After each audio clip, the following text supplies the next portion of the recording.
an extra tablet or phone, please get to makerhoods.com/quit. And if you have those worksheets I sent ahead of time, have those handy, or just a pen and paper out to take some notes. All right, so, oh no.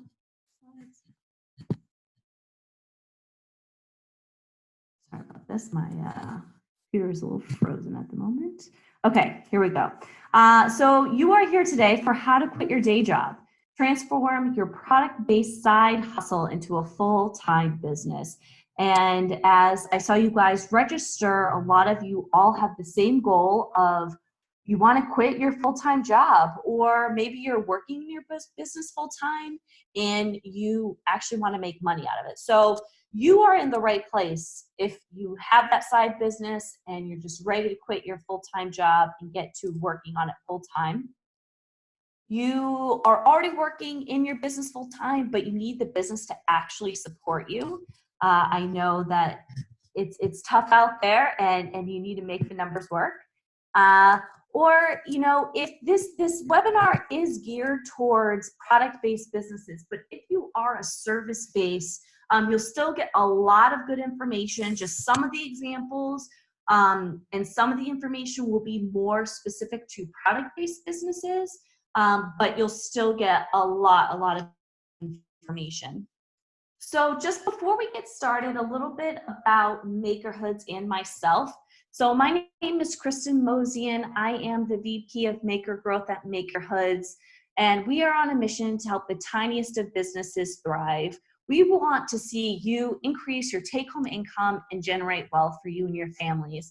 And we do that by creating these affordable work-life communities, providing business support services, and access to markets. And like I said, my name is Kristen, and I have been doing this type of work of supporting makers and micro entrepreneurs for the last 10 years. So I absolutely love what I do, and I'm here to be of service. So let's get into what we're going to learn today. First, we're going to talk about how much you need to sell in order to quit your job wisely. What we believe here is that a lot of us have these really big goals, but it's hard to know exactly how to reach those goals if we don't know what to attain. So we'll be looking for what is that monthly sales number that you need to hit monthly so that you can quit your job wisely, or that you can set yourself a path to see where you need to be financially in order to quit your job and still be able to take care of your monthly bills and things like that. We'll reverse engineer that number into finding out how much website traffic you need a month in order to hit your sales goal. You'll learn some business vocabulary. You'll learn how to start assessing your product market fit. This is absolutely critical. If this is not right, the product market fit, it's going to be very hard to reach your goals. We'll talk about the top 3 priorities that you need to put in place to start building your sales machine. And we'll go over some ways of how to hold yourself accountable. All right, and how that looks is 4 steps: is know your numbers, assess your product market fit, build your sales machine, and make it happen. So in this webinar, we have a lot to cover. And I'm going to go this kind of fast, but please feel free to use the chat feature and type in questions. This webinar is also recorded, so I will be sending this out to everyone. And the calculator that we're using and all the worksheets are available online, so you'll be able to go back at any point and redo the calculations or anything like that. All right? Okay. Step 1, know your numbers.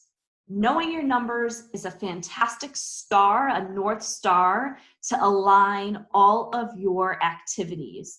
Because we know you're on that social media, you're on Facebook, you're on Instagram, and how do you calculate that into, you know, making sales, or exactly what are you doing on social media, and like what is, so knowing your numbers really grounds you in the reality of how you need to be functioning your business. Okay, so let's get to it. So here, get out your worksheets, pull up makerhoods.com/quit.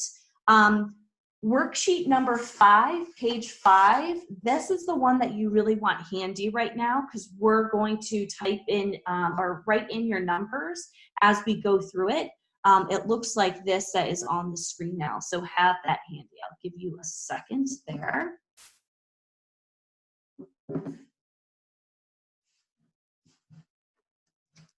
Okay, so what this looks like is this is our Quit Your Day Job calculator. We're very excited about this. The first iteration of this was a very complicated Excel spreadsheet, and it did the work, but it was a little confusing. So we simplified it, made it into this simple calculator, and it's broken into 4 sections. Your personal expenses, your business overhead, your product pricing and costs, and then lastly, your results. Okay, so that's what you're going to use page 5 of that worksheet to type to write in your results. Okay. First, personal expenses. What is your monthly household budget? This is what you're going to input there in number 1. And you can include your monthly savings goal in here if you want to include that in your budget, that you want to be able to save an extra $500 a month in addition to your bills. You can include that in there. Or if you already have a great paycheck, you have a great salary or whatever, you can use that number. So, let's say you only need $3,000 to meet your household obligations, but you are currently making $5,000 a month, put in $5,000, put in whatever you want there. And this is, again, those supplemental worksheets have like a deep dive into a monthly household budget. So if you've already done those worksheets, great. If you haven't done that work yet, put in a ballpark figure here. Again, you'll have access to this calculator, so you can go back and write in whatever you want. Now, if you were to quit your job, will you have any other monthly income? So think of if you have child support or a partner or spouse paycheck or rental income or whatever additional income that you have available to you, put that number in here. And if you don't have any other additional support, put 0, no problem. And then the last number there will be your monthly household responsibility. So we're done with the personal expenses portion. Okay. Next, we're moving on to business overhead. Now, business overhead is one of our first business vocabulary words. This is also known as fixed costs. So these are costs that you incur regardless of how much or how little you sell. So these are things like website hosting, rent, advertising, insurance, travel, anything that doesn't matter how much you sell, you're going to incur the cost anyways. So this does not include things like ingredients or materials that go into making your product or producing your product. Yeah, that's it. Okay, so here on the next section of the calculator, you are going to type in your monthly expenses. So again, these are website hosting, software subscription, that's a big one, marketing and advertising, professional services. So that could be an accountant, employees, contractors, maybe that's a photographer, maybe you do hire someone to help you every once in a while, utilities, internet, phone, travel. So that's what goes here into business overhead. And again, in your supplemental worksheets on page 2, there's a detailed kind of list of all the different ways that you can have business overhead expenses. So if you've done that work, put in the number. If not, put in a kind of a blanket number there. I know, for example, website hosting, a lot of times it's around $30 a month. You can just put in that number. Doesn't matter how much it is. It could be small. As you grow your business, this number is going to get bigger because you're going to need more advertising, more marketing, more help in order to reach your sales goal. But for now, just put in a number. Okay, so this is product pricing and costs. So this here, for the sake of this exercise, we are just going to focus on one product. So think of your most popular or what you think is going to be your most profitable product. Or if you have a new product idea and you want to see how you can make a living off of that new product, you can put that in there. Now, again, this is just for this exercise. You'll see why when we're done here, why we're just focusing on one. But just think of one product or service. Next, on number 6, type in how much the price that customers pay. Okay, so this is not what it costs you, but what does a customer pay you in order to get that thing? So in this example, I sell candles and I sell them $15 a piece. Okay, so type that in here. All doing good? Okay. Please make sure they ask any questions in the chat or anything if anything comes up.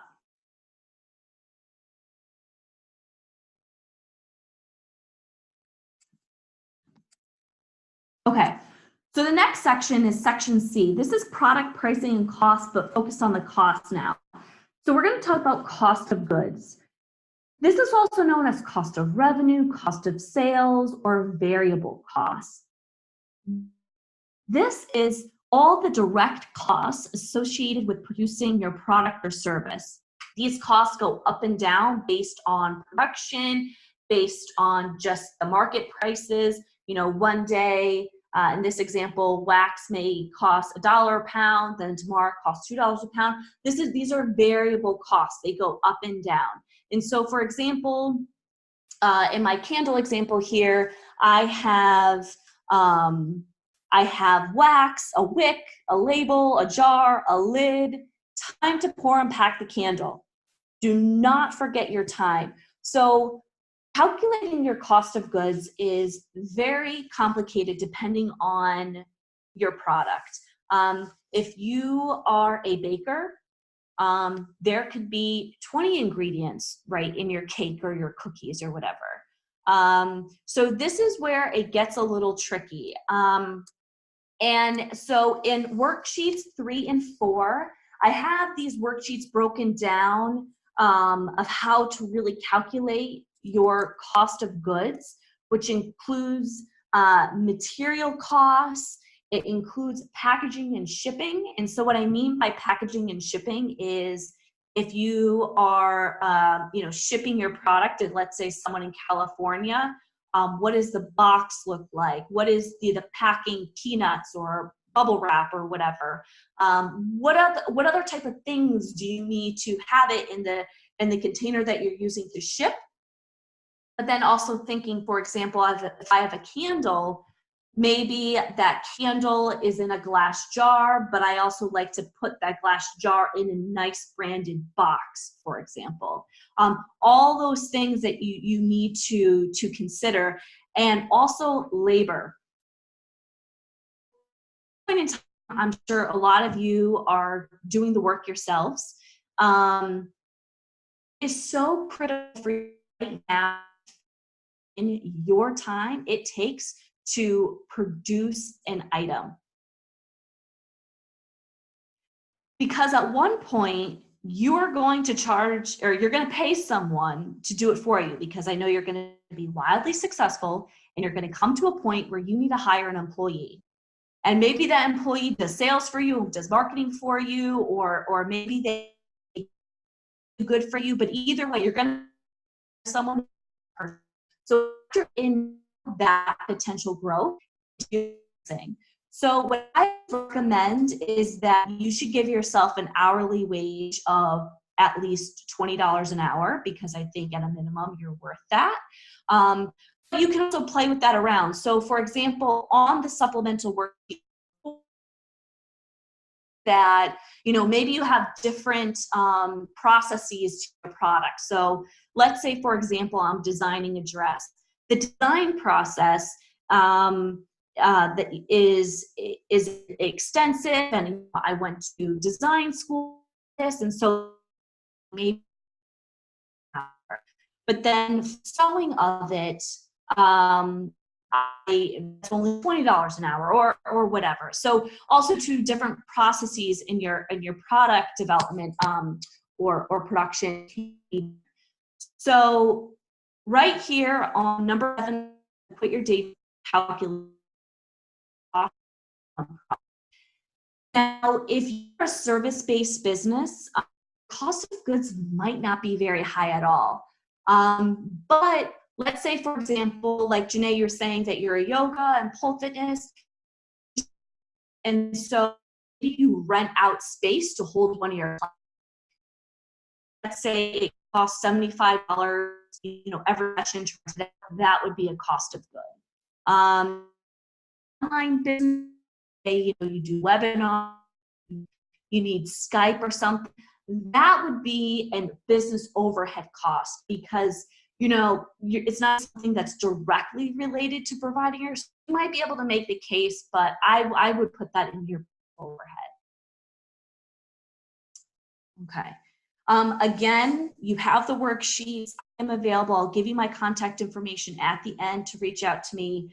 But for now, put in a number okay with, and we're going to continue on.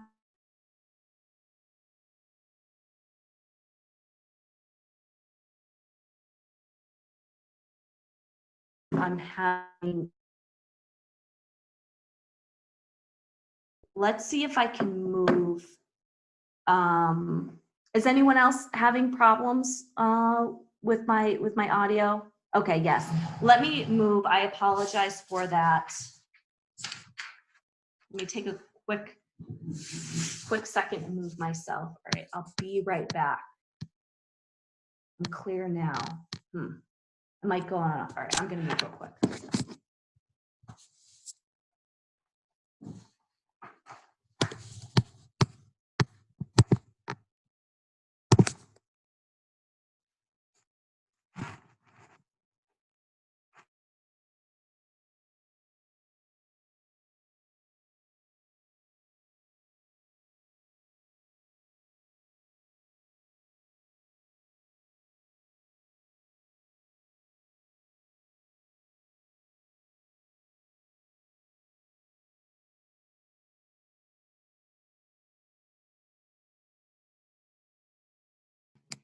Okay, everyone, I am back. I apologize for that. Hopefully this is a bit better.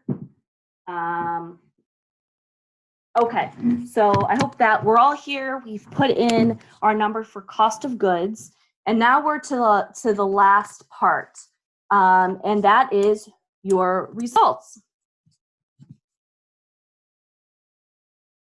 So the first section that we see here in our results section is our gross profit. So our gross profit is revenue minus cost of goods. So that means, and in my example of candle, for every candle I sell, I make $9.25. Now, another way of looking at that is called your gross margin, which is the representation of your gross profit as a percentage. This is a really key metric for you to know. Because when you are, let's say you want to do a promotion, 10% off, 20% off, knowing these numbers allows you to decide, how much wiggle room you actually have. Also, knowing your gross margin, as I mentioned, your cost of goods are variable costs, which can go up and down. So if, let's say, I think I had used the example of wax, let's say wax is getting very expensive, that is something that this gross margin, I can see, okay, now it's getting down to 60%, now it's down to 55%, and I can get, I'm like, okay, I'm going to have to figure something out here. So these numbers are very important for you to know. Next part of your results.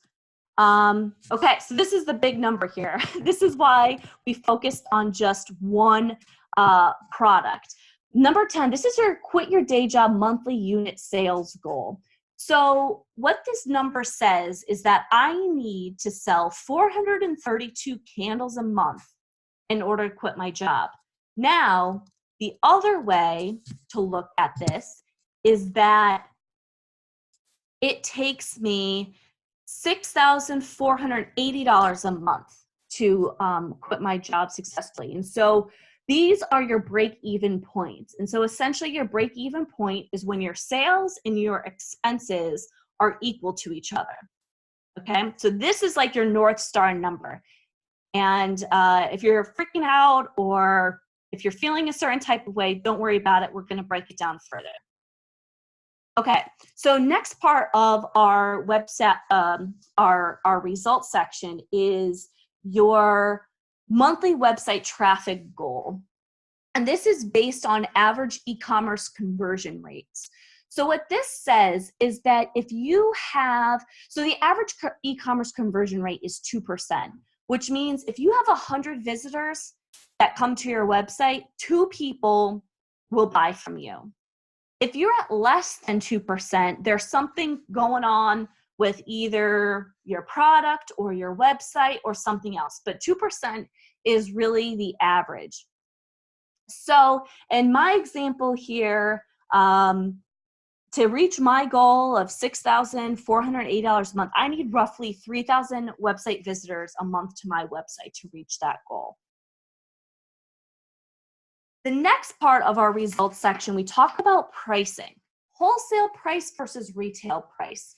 Your wholesale price is the price that a retail store would pay you to carry your product. So let's say I have my candles, I want to sell them to Target. Target is going to buy them at less than $15, right? Because $15 is my retail price. That is what the end consumer pays. But Target really wants to pay $7 or even less than that, okay? So those are two. It's very important to know the distinction between wholesale and retail price. So the next part of your results section, these are suggested pricing for your products based on some industry best practice standards, which is your 2x2 rule. Essentially what this means is that you take your cost of goods sold times 2 to equal your wholesale price. Then you take that wholesale price times 2 to equal your retail price. Okay. Now every industry is different. Fashion, for example, it's 2.2 times 2.2. If you are a service-based business, this rule doesn't necessarily apply to you, though you can use it as a starting point. But services are priced a little bit differently, but at a bare minimum, of course, you want to make sure that you're covering your cost of goods. And so actually in this example that I did, I said that I sell my candle at $15 to the end consumer. Based on the suggested best practices here, I'm actually undercharging, and I should really be charging $24. And so even though when you're just starting out and you're not selling to any type of retail stores or anything like that, it's really important to put in the pricing that will allow you to grow and allow you to scale. Just like how we factor in labor into your cost of goods, right? We want to be thinking ahead. We want to be thinking of the future. For example, I'll give you a quick example of how this impacted me. I had an e-commerce business. I sold little personal care emergency kits online. It got somewhat successful, and I started getting inquiries from retailers to carry my kit. Well, what I had found out was that I was not priced appropriately. I was only charging the end consumer the wholesale price, not the retail price. So there was no way that I could take on retailers because my pricing was off. And so that was a missed opportunity for me. Okay. All right. So that's our results section. So I hope that on the worksheet number 5, you were kind of following along and putting your numbers in there. I'm sorry I didn't mention that earlier, but that's what that sheet was for, to kind of follow along, put in those numbers. You can do, if you haven't done that, give yourself a minute now to do it. And basically, what does this all look like? If we were to take all this information and put it into a monthly profit and loss statement, this is what it would tell us. it would say, okay, we sell 432 goods a month, or in this case, candles a month, which gives us $6,480 in revenue. To make all those candles, it costs roughly around $2,400. Our business overhead was roughly $1,000, and owner's draw, give or take, was $3,000. And our household expenses was $3,000. So we're at a balance. We're at a break-even point. Now, a quick note about this analysis. One, this does not include taxes. This does not include merchant fees like credit card fees or anything like that.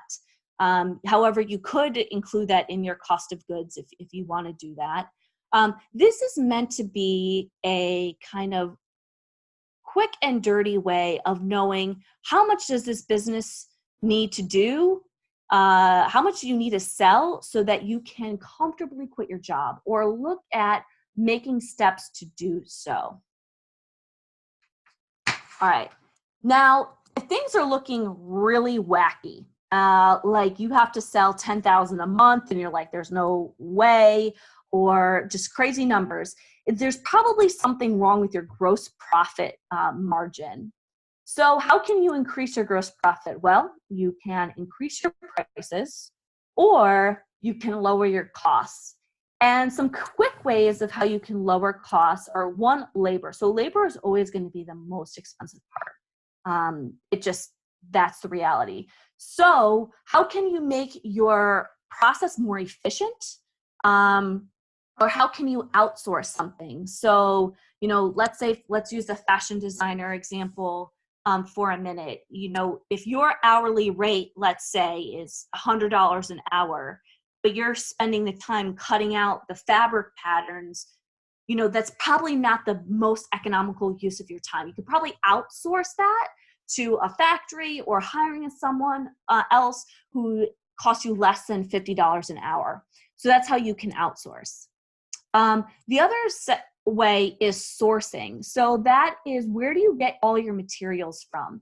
So you can find different vendors, buy in bulk. So the more that you buy in quantity, the lower your amount is going to be. And the last one, I see this a lot, people not doing it, is you have to be buying at wholesale. We just went through the difference between wholesale and retail price. So based on that lesson, that when you buy something in the store, it costs the retailer way less to buy that thing. So to buy at wholesale, what you need to do is that you need to make sure that you're incorporated as a business. When you get incorporated, you'll be able to get a resale certificate or other type of verification that sometimes businesses that will sell at wholesale will need to see in order for you to have access to their inventory. And lastly is redesign your product or service. So how can you be more cost efficient in the design or the offering? Let's say, your product is like the Lamborghini, but really people only want the Toyota. So look at how you can redesign your product. Okay, I want to check in. How is everyone feeling? I know this is a lot of information. We're going to stop talking about numbers for a minute and move into kind of more tactical and more marketing things. But just want to see how's everyone doing. Want to give a quick word in the chat box.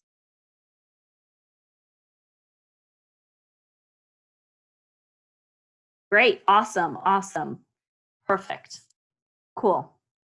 Okay, let's move on. All right, so we have our number. Now it's how do we make this happen, right? How do we, in this example here, I have to sell 400 candles a month. Let's say I'm only selling 50 a month. How the heck do I cover that gap? Well, first thing, let's just be real. You need to make sales, period. That's what's the differentiator between a hobby and a business, is to make sales. And so what does that mean? Well, that might mean you have to get out of your comfort zone. Like, you have to learn how to be comfortable with selling. You have to show up everywhere. You know, you need to always be on. You need to be pitching. You need to be at vending opportunities. You need to be networking, or you need to be up on Etsy or Amazon or whatever.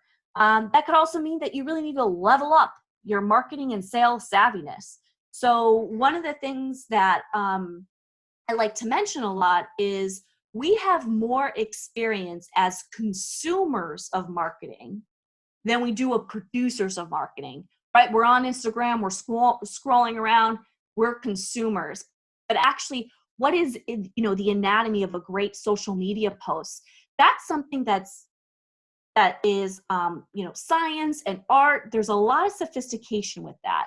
So investing in yourself to be a better marketer and a better salesperson is really important. So before we get into that real quick, we need to make sure that people want to buy your product. This is one you're like, yeah, sure, like people love my product, but we gotta talk about this, all right? And this is where some really kind of self-awareness and self-critique need to come into play, because this is really a really critical part. So step 2 is assess your product market fit, okay? And so what does this mean?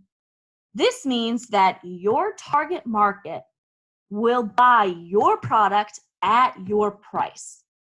So your product market fit is the alignment of the people who want to buy you, the price that you're offering your product at.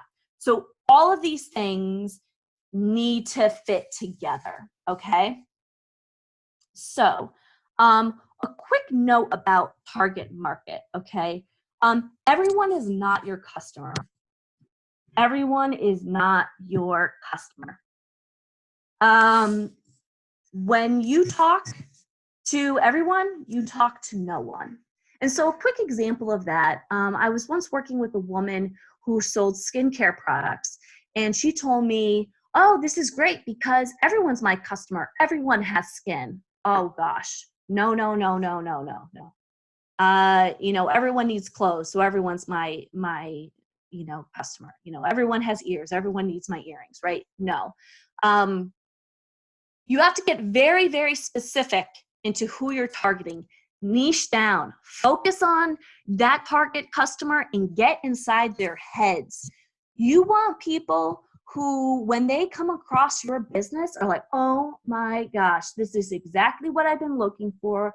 This is solving all of my problems. You know, this is a great gift that I've been looking for, or whatever. It's really important to get inside their heads. And so I want to show you a quick example. This is a company called Bean Goods. And so they sell apparel, screen printed apparel, but it is all geared towards dachshund dog owners. So those are the wiener dogs, right?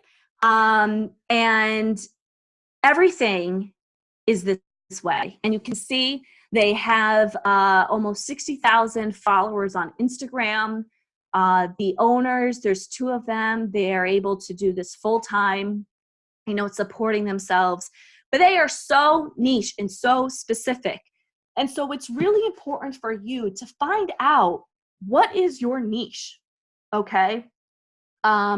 Because you might have, you know, for example, you know, here, a t-shirt, okay, great. But what makes your t-shirt different? Why am I gonna buy from you? There needs to be something about your branding, your product, the way you talk to me, that really resonates with me. And so that is why it's very important to niche down and get inside the heads of your target customer. And so this is your first homework assignment. I didn't tell you that you were going to get homework, but you do have homework. And this is for your own benefit. And so this is determine who your target market is. And I want you to dive deep. Who are they? Where do they live? Where do they work? Where do they play? What do they do in their downtime? What are their goals and dreams? So this is really important. I think a lot of times when we think about our target market, we just think of demographics, like how old they are, their income, you know, are they married? Are they male or female, right? What really we care about are the psychographics. These are the things that motivates and drives them. So what are their dreams and goals? What are their problems and challenges? these things, and the example that I had just used of the clothing, okay, that's maybe, it's not a problem that someone really needs a Dachshund, t-shirt, but it brings joy, right? And so that is why, it represents, it expresses themselves. They are this dog owner and they love their dog and they want to express themselves. It brings them joy. And so that is why people are buying from you, is because of the benefit that they get from your product, not necessarily the thing that they are buying from you. So other questions you want to answer are, what are the brands and influencers that they follow? And where they go to shop? This is where too, when we think a lot about target market, we go to brands that are maybe very mainstream. So I'm thinking of Fashion Nova or Forever 21 or, Walmart. The thing is about these brands is they really aren't your target market, because the people who shop there are very price conscious. And now as a small business owner, the fact is that at this point in time, you really can't compete at their low prices because they are dealing such high quantity. They're able to get their price per unit so low that they can offer that shirt for $10 or whatever. And so I really want you to dig deep into the brands and who they influence. What are some of those more indie brands? Who are more of the micro and nano influencers? So when I say that, I'm not talking about Beyonce's and the Kim Kardashians with the 1 million+ followers. I'm talking about the people who have, the 20,000 followers, the 10,000 followers, people who are a little bit more niche and typically have a more of a clear voice. Get to know those influencers and those brands and follow them and see if your target market customers are there. Okay, so once you do this target market exercise, you have to make sure that everything is in alignment. So let's say, for example, that your target market is unwilling to pay for your product at the price you're selling at. All right, so let's say, in this example, right, I have $15 candles and my target market is saying $15, no way, I would never sell that, buy that at a candle at $15. So now I have an option. You either need to change your price or your target market. Okay, so I need to either lower my price or I need to find a target market who is willing to pay $15 a candle. Or conversely, if I really want to serve that target market, right, I can reduce the price, but then I also have to change my product to ensure that I'm profitable. So I believe that the candle that I was making cost me $5.25. So maybe I need to figure out a way to get my candle down to $2. And then I can lower my price so that people will actually be able to, people will actually want to buy it from me, right? So this is when we talk about alignment. It's a factor of your target market, your product, and your price. All of those need to be in alignment, okay? One thing also I should just mention about your product is it's not just about the physical thing that you are offering or even your service, but it is the branding, it is the packaging, it is the way that you present the product, okay? But target market, product, and pricing all need to be in alignment. Whew. All right. Step 3.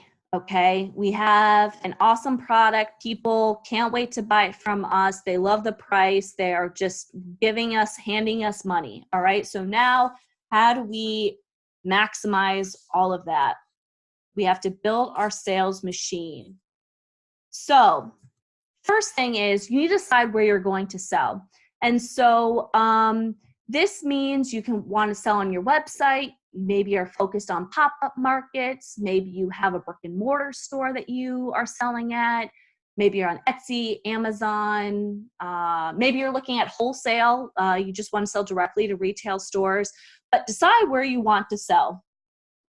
And then you have to make sure your website, or again, whatever channel you choose, is optimized for sales. So in this example, we're going to focus on their website, but this could also work for Etsy or Amazon, any type of e-commerce platform. Also, it will work for service-based businesses. So whatever channel that you're going to focus on for sales, you need to make sure it's optimized for sales. And then you also have to be ready to collect contact information. And third, drive traffic to your business. So these are the top 3 things that you really need to make sure are in order so that you can really open up the gates to traffic, and also specifically in this order, okay? So let's talk about the first one. Get optimized for sales. And so this is the example I like to use. You know, if you have a beautiful mansion, you wouldn't invite people to come over for dinner if there was no place for them to sit. So this is the same exact thing with your website. You don't want to spend all your time on social media or paying for that advertisement somewhere or doing whatever if when people go to your website, they can't buy from you. You know, it's crickets, or you have a website, but it's not. People are like, I don't know what this is. This isn't trustworthy looking. You know, I'm just going to take my money elsewhere, okay? So this is why this is really important. So I'm going to share with you 3 things your website must have. First one, great pictures, okay? On the left there, you'll see earrings. It's very, very blurry. You can barely see what's going on there. But on the one on the right, it's a clear image and it's being modeled. So if you have a product that can be modeled, you know, have it, but make sure that the product is front and center. You know, not the background. You're not selling, you know, that plant in the background of your shot or whatever. You're selling the thing. So make sure that that is front and center.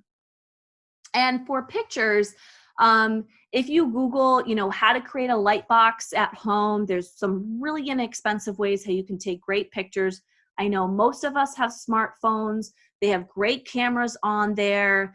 You can take pictures that way. There's also a lot of resources online where you can send in pictures and people will edit them for you. So they'll take out the background or they'll change colors. They'll just tighten it up, the image. There's also services where you can literally ship all your inventory and they will just take photos for you in their professional studio.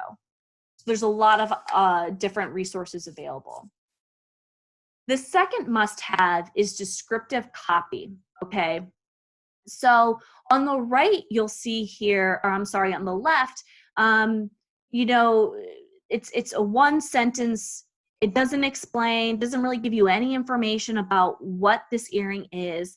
And then on the right-hand side, it is much more detailed. It tells you kind of, you know, it's a minimalist style. It's an ideal gift for a girl or a teen. It tells you how long it is, you know, the dimensions of the product, even down there below where it kind of fades out. It's telling you how you can take care of your jewelry.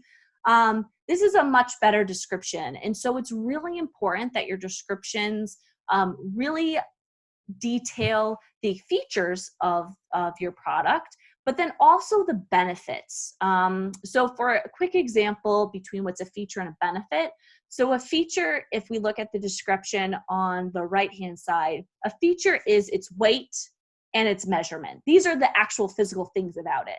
But a benefit is that it's an ideal gift for a girl, teen, or woman. That is the benefit. So anytime that you're offering a product or service, it doesn't, you know, it doesn't stop with what it is that you're actually selling. It really all kind of begins with why would they buy for you? You know, they're looking for a great gift, or they're looking to get in shape, or, you know, something like that. Yep, exactly, Janae. Feature tells, benefit sells. Yep. So make sure that is everywhere. Okay. The third must-have is that your website has to demonstrate trustworthiness. So a lot of times people coming to your website, right, they're strangers and they have no idea who you are. And so why are they going to give you their credit card information when there's breaches every other day? So these are a couple things that you can do to establish trust with your visitors. One, make sure your website is secured. So you'll see that little kind of lock thing. That means that there's a SSL certificate. Typically now, SSL certificates come in with your with all the kind of the websites, but make sure that you have one. Sometimes it is an extra cost. Second, have policies on your website. So that is your shipping policy, your return policy, your privacy policy, your terms of service, anything that is policy related, right? This shows you that you are a very legitimate business and you think through all these things. Third is social proof. So in this example, this is a little plugin that you can buy where it actually pops up when people have bought something from the website. This is social proof. This is saying, hey, people are actually buying this. Other examples of social proof are reviews, ratings, testimonials, anything like that that shows that real people have bought this product or service. Last, you want payment gateways. So this is something that really can distinguish you between that hobby and that real business, right?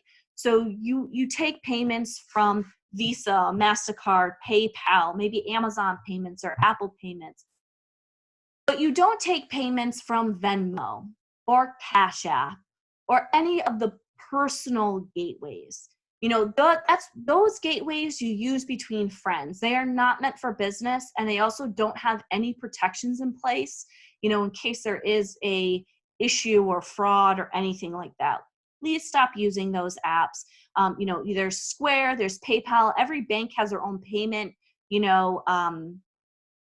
credit card readers that you can use in stores. But it's really critical to really use official payment gateways and not the personal payment gateways. And lastly, here are badges. And so you'll see in this example here, this is safe and secure shopping made in the USA. There are other badges like Better Business Bureau, for example. However, that badge would cost money because it's a membership, and it's very expensive. Actually, I did a little research on it. But in the meantime, even if you were to kind of create your own badge of saying, this was made in the US or it's safe and secure, to give people the visible representation that this is an okay place, this is a trustworthy place for me to do business at. All right. Moving on to be ready to collect contact information. So it can take sometimes up to 7 engagements with a potential customer before they become a paying customer. You don't want to work so hard to get them to your website or to get them to your store or wherever you are and then lose them forever. This is when you really need a mechanism to capture their information and start building a relationship with them. I call this getting sticky. I say this is like my spider web, and you're coming, you've reached my web, and now I got you. Like, I'm not letting you go until you unsubscribe from me, but you are now in my web, okay? And so what this essentially boils down to is growing your email list. Email marketing is incredibly important to a healthy business. It is not obsolete. It is a very critical component. And yes, we do now have other tools that are becoming maybe a supplement to email marketing, like text message marketing or Facebook Messenger marketing and other things. I'm sure we're going to have more, different technologies come down the road. But starting with email marketing is incredibly important. But there are some key rules to follow. So one is that it's always self opt-in. So for example, let's say you're at a networking meeting and you meet maybe a potential customer, like please, please, please never automatically subscribe them to your newsletter. You can send them a follow-up email and say, hey, it was great meeting you last night. I would love if you joined my newsletter. you know, it has this value to it. You know, here's the link to sign up. But have people sign up themselves. 2 is always provide value. And so what that means, it's never always about you. It's not overly salesy or promotional. And keep consistent. And so this is where we're like, oh, you know, are we going to annoy someone if we keep emailing them? I mean, I know I can think about, you know, Old Navy, for example. You sign up for the email list and you're getting one like every hour. And it's like, oh my gosh, that's crazy. No, you don't have to do that. But creating a email cycle where you're emailing people once a week. So that you stay top of mind. They may not open it every single week. I mean, I would love for you to make an email newsletter that is engaging and provides so much value that people can't wait to open it. But keeping consistent so that your name keeps on popping up is really important. And so how can you grow your email list? And so we're going to look at examples of online of what it can look like on a website. So first, just ask. So here, this is, you know, a business, a jewelry business that they just have a pop-up that says, hey, sign up. You can offer a discount. And so this is a really popular one for a lot of product-based businesses, is to offer, you know, a discount, or if you're a service-based business, maybe that's a promotional intro rate or something like that. Also, just a quick note here on this example, you see the PayPal pop up. That is a badge of trustworthiness. So that is fantastic right there.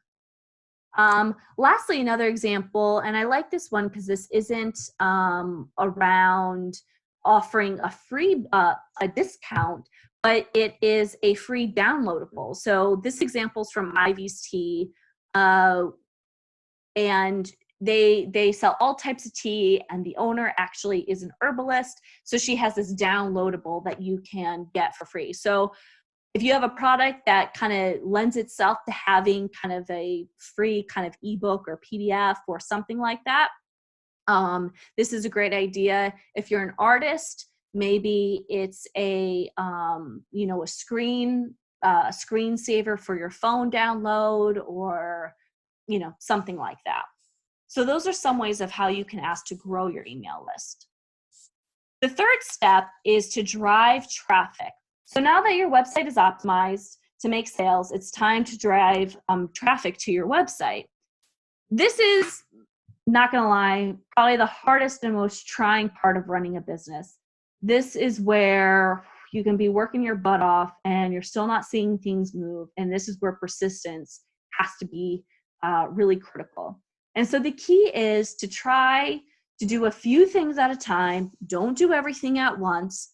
Dive deep, get to know it inside and out, and pivot as you learn what works and what doesn't. So if you're going to be on Instagram, go all in on Instagram. You're going to learn analytics. You're going to learn hashtags. You're going to learn all those tricks and tips and how to get good pictures and IGTV and Insta stories and all of that. You're going to master it, okay? You never want to spray and pray your marketing. That is doing everything to everyone and hoping that something sticks. That is the last thing you want to do, because you're just gonna bring yourself out, frankly. So another don't is to never always be promoting your products. And so, in other words, you always want to mix up your approach and provide value. Okay. And so, what do I mean by value? It's anything that engages, educates, or entertains. Now, of course, this has to be relevant to your target audience. Okay. There's so many great examples out there on Instagram, but you can just think some of your favorite Instagram accounts, and even like the clothing company, and how they'll throw in some like really interesting, funny content. I'll show you an example in a quick second, but engages, educates, or entertains. And remember, all marketing should aim to get potential customers to like, know, and trust you. Okay. That is the important part, because at the end of the day, people do business with people, and you want them to know, like, and trust you. Okay, so this is just a quick example of what I'm talking about is not always about you or about sales.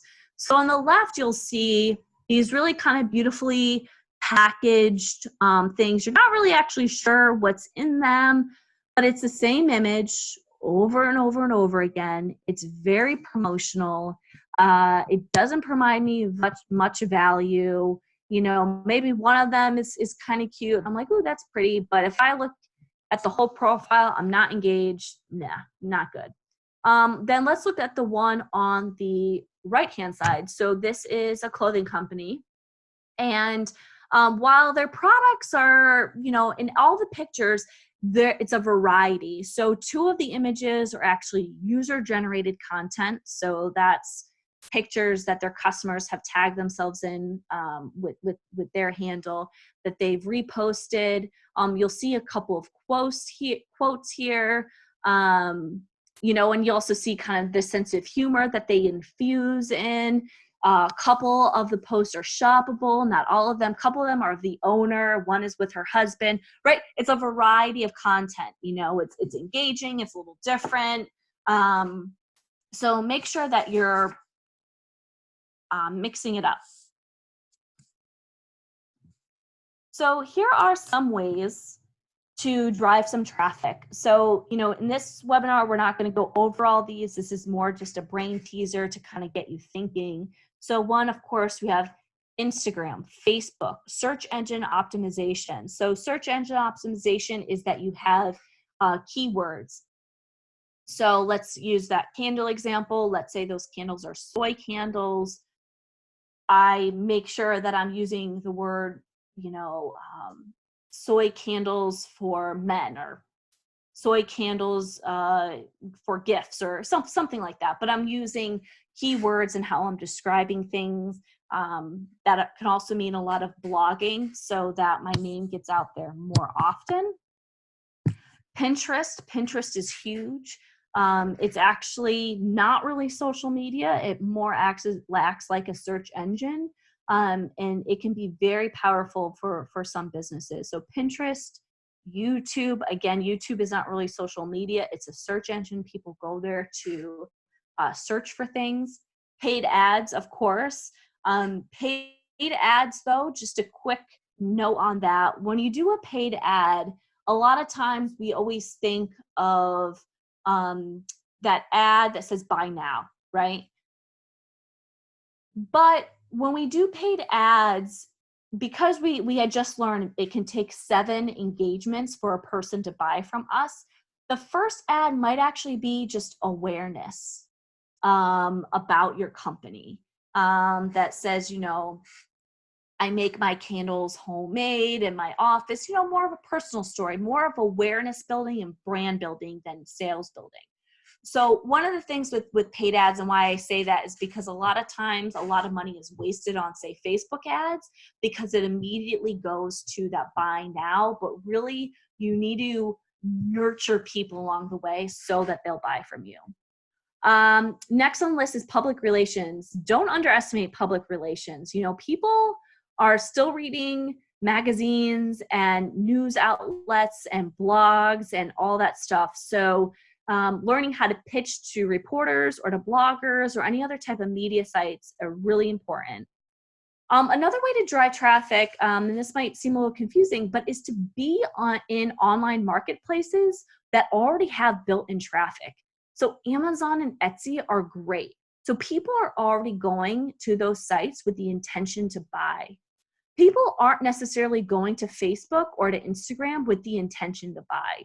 They're going there to be entertained, to be engaged, and for product discovery, not to buy. So, you know, consider being on Amazon or Etsy or any other really type of online store or marketplace that already has a lot of traffic going there. So in-person events is the next area. This is vending, but also can be hosting a workshop. So I sell candles, but, you know, I'm actually going to host a workshop of how to make your own candles. You know, it's a smaller one, but it's a great way to drive revenue because people love experiences. And it's a great way to gift because usually people won't go alone. So maybe they get a couple of friends. But thinking of other ways that you can build your visibility and sales through in-person events. Influencer marketing, that's big. I mentioned this a little bit before, but when you are going to go with an influencer, you want to look for the people around the 10 to 50,000, or really not above the 1 million follower mark. Typically, they don't have really engaged followers, and so the return on investment in working with someone there is just not really great. The smaller you go, it can have better return for you. Hosting a giveaway, that's a great way. You also see that combined with number 12 of brand partnerships. So, maybe there's 5 of you that get together that will host a giveaway. That's really a popular thing to do. The last one I have listed here is to be on online directories and listings. So if you're a brick and mortar, or if you're a local business, make sure that you're on Google Business and you are on the Yahoo listings and the Bing listings. If you are an e-commerce business solely, you can't take advantage of this. However, there are a lot of different listings out there. So a woman-owned business, there's typically listings for that. Black-owned business, you can look at listings for that. Any different types of affinity groups that you're a part of. People really want to buy from their community, and so look at different ways of being a part of those listings. And if you have to pay to be on there, okay, but if it's a great traffic source and your target market is there, go for it. So your other part of your homework here is to, how are you going to drive traffic? So just pick 2 of these ideas, and maybe you already have 2 that you're working on. And I want you to Google everything you can on that specific strategy. Become that master and execute, a couple strategies that you found there. And what can you get done by next week? I really want to challenge you to not wait and to take action now. What can you get done next? Okay, how's everyone doing? We're wrapping up. We're coming into our last section here. Happy to answer any questions or any feedback that you might have.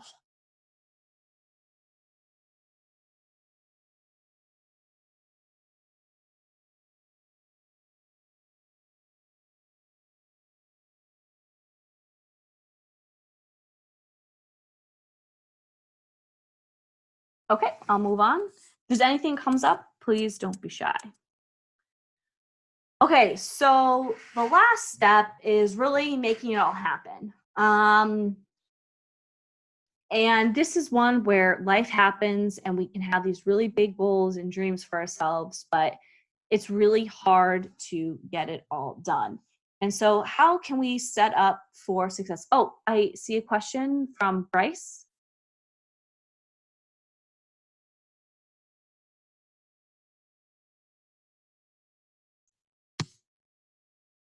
See. All right, I'll wait for that to come in. I know sometimes there's a lag. We can't type as fast as our brain works. Okay, so this is all about setting your own goals. So you found your quit your day job figure. You know how much you need to make in sales per month. You know how many candles or whatever you need to sell per month in order to be comfortable in quitting your day job. And the thing is, it won't happen overnight. It needs to be broken down into smaller steps. Not immediately you're going to be making $6,000 a month or whatever your number is. So it's really important to set milestones and to break them down. And so for here, I actually have a sheet for you that is a free download on our website that's found at makerhoods.com/makersupport. Oh, well, one question here is, what are milestones? So milestones, that's a really great question. So if we think of our goal as our big goal, so in this example here that I have listed, say that my monthly sales goal is $2,000. And you'll see I actually broke it up into these smaller increments, like $500, $1,000, $1,250, $1,500. And again, this is a download that you can print out as many times as you want, write on it, do whatever you want to do with it.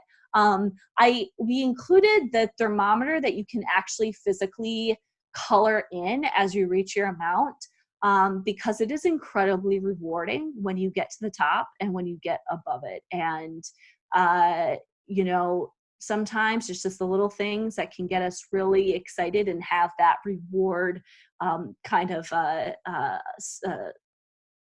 stimulation from doing that. Anyways, so breaking a goal down into smaller milestones is breaking it down into smaller smaller sales goals. So again, when I get to my first 500, that's a sales goal. And then of course, you want to then break those down even further into how am I actually going to get this done? So again, this is just an example, but here I had one of my tasks is I'm going to find 5 Instagram accounts with similar target market in the range of 10,000 to 50,000 followers. I'm going to check stats. I'm going to see if they're good. I'm going to be following people off there. You know, I'm going to spend 15 minutes a day following, liking, and commenting on their followers so that they can follow me, and so on and so forth. There's a couple of things also too I just wanted to highlight on here because this is really good brain science. So one at the top there is, why is this goal important? And so this can be a business related and important. So in here I said, okay, if I reach 2,000, it will give me 1,200 to reinvest in better photography. That's great. But maybe why is the goal important? Maybe it's absolutely personal. It's because I need to reach 2,000 because that 1,200, I need to pay this medical bill, or Christmas is coming up and I need to buy Christmas presents for my kids, right? And then down below, I really like this section of potential hurdles and how I can respond. So we know life happens, but how can we set ourselves up for success? So one example I have here is I'll get too tired when I get home for work. And so, you know, this way, how I can respond, I'm going to look at each week in advance and kind of assess how I'm going to feel energetically. So then I'll say, you know, Monday is a really long day at work, so I'm just going to answer email. But Tuesday, I'm going to get home earlier, so I'm going to be more creative, right? And then the last section of this download is, how will I celebrate? And this is something where, you know, there's always such a huge mountain to climb, but taking a moment just to celebrate. You know, this one I said I'll get dressed up and get drinks with the girls, but it could just mean, hey, I'm going to take a day and I'm going to just binge watch, you know, Netflix all day guilt-free. That's completely a great way of celebrating. So please download this worksheet and use it. And the last thing is to really talk about how to keep ourselves going, is this concept of discipline over motivation. And this can sometimes be controversial because I know a lot of you are creatives and identify as creatives. And how can creativity be disciplined, right? Well, there's actually a lot of science and a lot of really great books and things like that of how you can actually be disciplined with your creativity. But I really like to look to authors, accomplished authors, and hear what they do to create their morning routines. Because I don't know about you, but writing is very challenging for me. And so seeing how what I perceive as a very creative and very, very kind of laborsome activity as writing, how do these authors write these books? So I just want to share with you a few quotes that are very, very applicable to being a small business owner. So this first one is from E.B. White. He says, "A writer who waits for ideal conditions under which to work will die without putting a word on paper." Wow. I mean, that's exactly our time. You know, for some of you, you're already in business, or some of you are just kind of playing around with the idea and you're just waiting. Oh, I got to get this right. You know, this all needs to come together. There's really never going to be a good time. And so just pushing forward and getting it done is really important. So this can mean when you're tired, when you're hungry, when kids are crying, when family stuff is crazy. It's just pushing forward. Another one is from Henry Miller, and he kind of has this list of like 20 things that he has for writing, but I really like this one. His number 10 was, forget the books you want to write, think only of the book you are writing. So it is very common when you're first starting out in a business that you have a lot of different ideas, and that is just a part of the journey. But the fact is that we need to stay focused on what we have at hand. Now, I say this also saying, hey, if you're working on your business and then you actually find, hey, if I actually pivot my business a little bit, it's going to be more successful, go for it. But, if I'm selling dresses and I also want to create this app for dog walking and it would be really cool if I, had this other consulting service over here, it's just going to spread yourself too thin. So forget the books you want to write. Think only of the book you are writing. So focus on the business that you have on hand right now.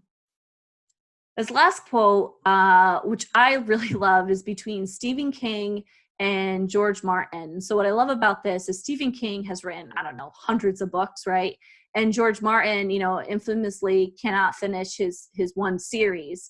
And so this is a great exchange. And actually the link to this full article is down below here, and you can read a lot of kind of inspirational quotes. But Martin asked Stephen King, like, how do you write so many books so fast? And he goes on and on, but he basically sums up. He says, I try to get out there and I try to get 6 pages a day done.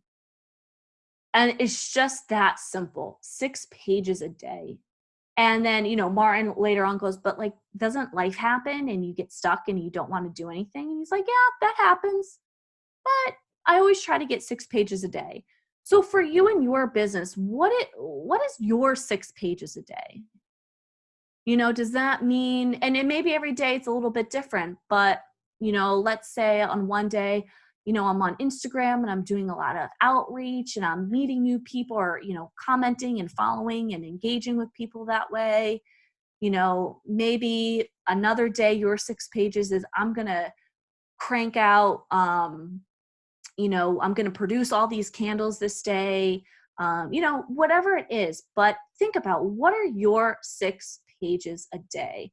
Because if you can commit, and we're using, again, the example of 6 pages, but if you can commit to getting those 6 pages a day in a week, 7 days a week, you are going to be so much further ahead in your business than starting, stopping. A week goes by, you didn't do anything, the consistency is absolutely key. All right. How are we doing? How are we feeling? I hope that we are feeling, grounded and ready to get things done. We have a lot of actionables. Great. I'm so happy to hear that you're getting a lot of value, very informative and motivating. Those quotes are fantastic. I'll try. So what I'm going to do is I'm going to send out this webinar, and I'm going to send out a bunch of the worksheets and things like that, but I'll also include that link to that article, because there's a lot of really, really great stuff and like really motivating. So I'll be sure to include that. So I just want to recap, because we covered a lot. So first, we went over your numbers. And so we talked about how much you need to sell each month to quit your job wisely, how much website traffic you should aim to get, what you should be charging for your products. Remember, that was the retail versus the wholesale. How to increase your gross profit, so increase price or decrease costs. We learned some basic business vocabulary, or accounting vocabulary. And then in step 2, we talked about product market fit. And so that's the 3 factors that must be in alignment to ensure success. So that is your target market, your pricing, and your product. If one of those things is off, you're going to have to either fix that section or adjust the other 2. And then we talked about your homework of thinking about your target market and diving deep. That is really, really important. In step 3, we talked about building your sales machine. And so we talked about the top 3 priorities to work on. And those top 3 priorities were: 1, make sure that your website is optimized for sales; 2, that you are collecting information; and 3, that you have a system to drive traffic to your website.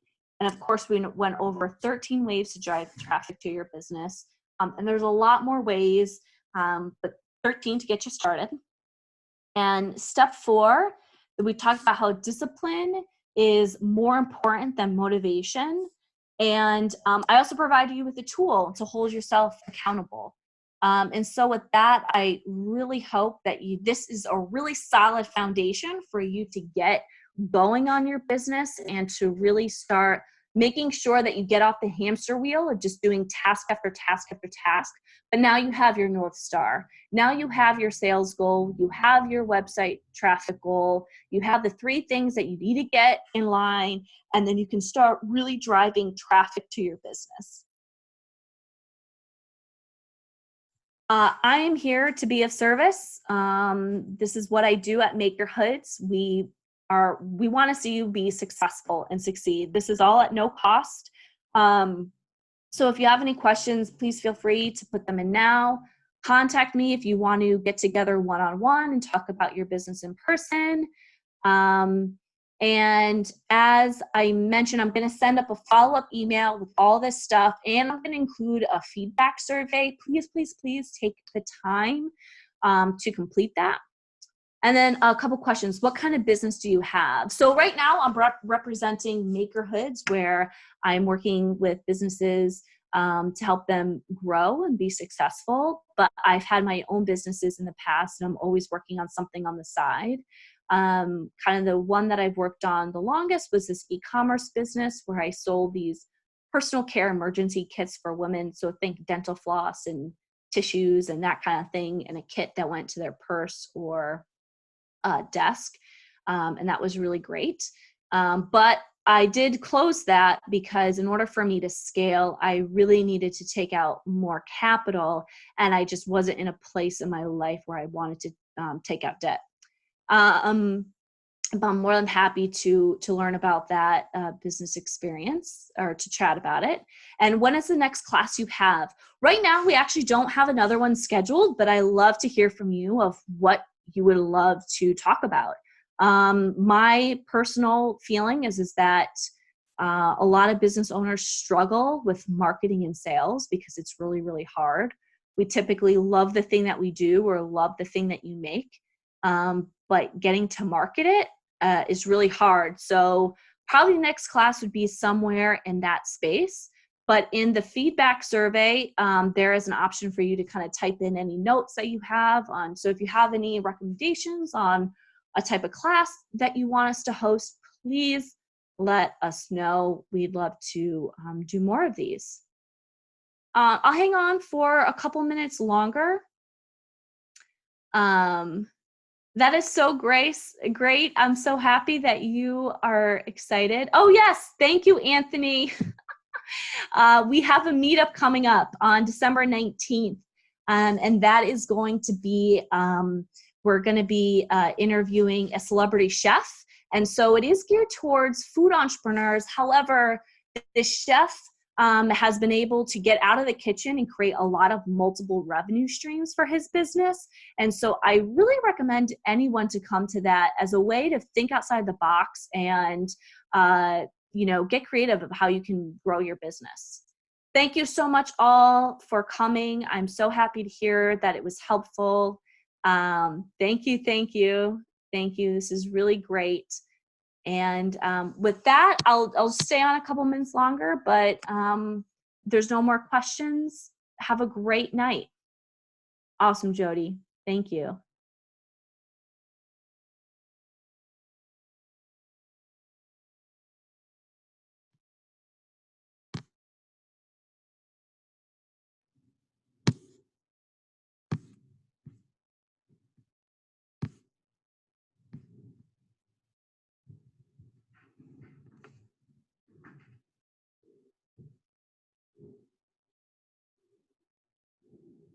Sounds good. See you then.